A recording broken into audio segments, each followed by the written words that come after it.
So today we're gonna make a video for how the Fairy switch works without neutral.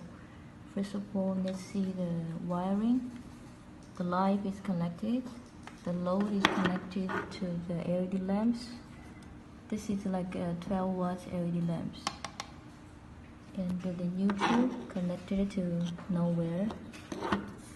And from here you can see this is a gateway powered by 2 yacht.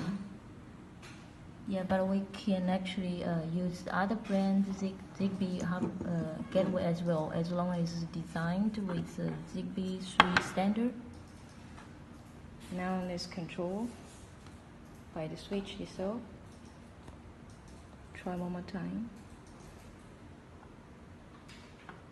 It works good. Even without bypass, it's very stable. And from the app,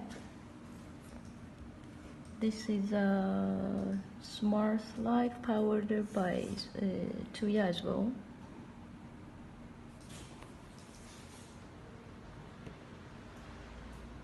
Okay, works very fine. Thank you.